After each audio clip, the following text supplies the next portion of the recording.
या बातमीचे प्रायोजक आहे हॉटेल बडे पीर।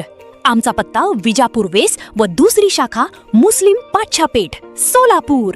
शहरातील पापय्या तालीम परिसर सोमवारी सायंकाळी झालेल्या भीषण गंधक स्फोटाने हादरून गेला। या प्रकरणी निष्काळजीपणा व धोकादायक स्फोटक साहित्याची बेकायदेशीर हाताळणी केल्याप्रकरणी सहारा गन हाऊसचे मालक बाळासाहेब फुले यांच्या विरोधात पोलिसांनी गुन्हा दाखल केला आहे। पोलिसांकडून मिळालेल्या माहितीनुसार जखमी तरुण केदारनाथ छत्रे हा फुले यांच्या सांगण्यावरून कारच्या डिक्कीत फटाक्यांसाठी वापरले जाणारे गंधक व रबरी काडतुसे ठेवत होता। त्याचवेळी अचानक जोरदार स्फोट झाला।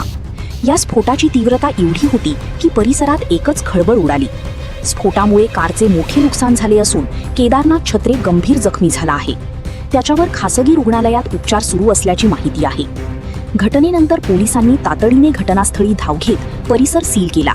बॉम्ब शोधक व नाशक पथक तसेच फोरेन्सिक तज्ज्ञांनी घटनास्थळाची तपासणी करून स्फोटक साहित्याचे नमुने जप्त केले। प्राथमिक तपासात सुरक्षिततेचे नियम पूर्णपणे धाब्यावर बसवून स्फोटक साहित्याची वाहतूक व हाताळणी करण्यात आल्याचे समोर आले आहे। या प्रकरणी पोलिसांनी बाळासाहेब फुले यांच्या विरोधात फौजदार चावडी पोलीस स्टेशनने गुन्हा दाखल केला असून स्फोटक साहित्य कुठून आणण्यात आले, त्यासाठी आवश्यक परवानगी होती का, तसेच आणखी कुणी या व्यवहारात सहभागी होते का याचा तपास सुरू आहे। दरम्यान वर्दळीच्या ठिकाणी अशा प्रकारे धोकादायक साहित्याची वाहतूक केल्यामुळे नागरिकांकडून संताप व्यक्त केला जात असून जबाबदारांवर कठोर कारवाई करण्याची मागणी होत आहे।